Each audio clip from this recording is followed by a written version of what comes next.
मंडळी, कधी कधी प्रश्न पडतो की नियती इतक्या क्रूर पद्धतीने का वागत असते.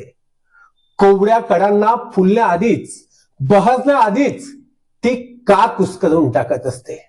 हो, हे सत्य आहे की पतंगाचे दिवा स्वप्न एक ना एक दिवस दुभंगणार, पण त्या अगोदर त्याला मोकळ्या आकाशामध्ये किमान गिरकी तर घेऊ द्यायची असते ना. पण हे झालं तुमचं आमचं म्हणणं, हे झाली आपली याचना. पण नियतीच्या पुढे मात्र तुम्ही आम्ही सारे लाचार आहोत. कधी कधी अशा घटना आपल्या अवतीभोवती घडतात की अख्खं समाजमन अशा घटनांमुळे ढवळून निघतं. काळजामध्ये संवेदना असते, डोळ्यामध्ये पाणी असतं आणि ओठांवरती शब्द असतात की यार खूप वाईट झालं. होय, अशीच हृदय हेलावून टाकणारी हृदयद्रावक घटना चंद्रपूर जिल्ह्यातील शिंदेवाई तालुक्यामध्ये घडली.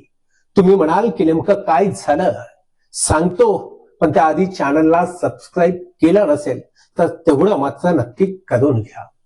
तर मंडळी, झालं असं होतं की जीत वाकडे आणि आयुष गोपाले अनुक्रमे 15-16 वर्षाची ताणी मुलं, दोघांनाही फुटबॉल खेळण्याचा छंद.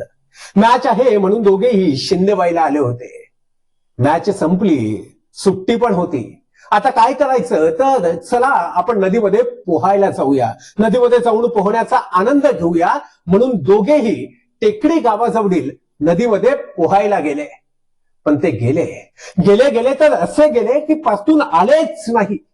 त्या नदीच्या पाण्यामध्ये उतरताना त्यांना जरासाही गंध नव्हता या गोष्टीचा की या नदीमध्ये जी अंघोळ आपण करणार आहोत, कदाचित ही आपल्या आयुष्यातील शेवटची अंघोळ असेल. त्या पाण्यामध्ये उतरत असताना कदाचित त्यांच्या मनामध्ये हा विचार देखील आला नसेल की या नदीचं हेच पाणी आपल्या मायबापाच्या, आपल्या भावा बहिणीच्या, आपल्या कुटुंबियाच्या, आपल्या नातेवाईकाच्या, आपल्या समाजाच्या आणि विशेषतः मायबापाच्या डोळ्यामध्ये असं पाणी आणेल की जे कधीच पुसलं जाणार नाही.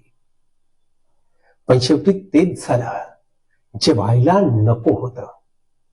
ते पाण्यामध्ये उतरले, त्यांना पोहता येत नव्हतं. किंबहुना त्यांना पाण्याच्या पातळीचा आणि पाण्यातील खोलीचा अंदाज देखील आला नाही. आणि पोहता न आल्यामुळे त्या पाण्याच्या नदीपात्रामध्ये या दोन्ही कोवड्या लेकरांचा दुर्दैवी अंत झाला.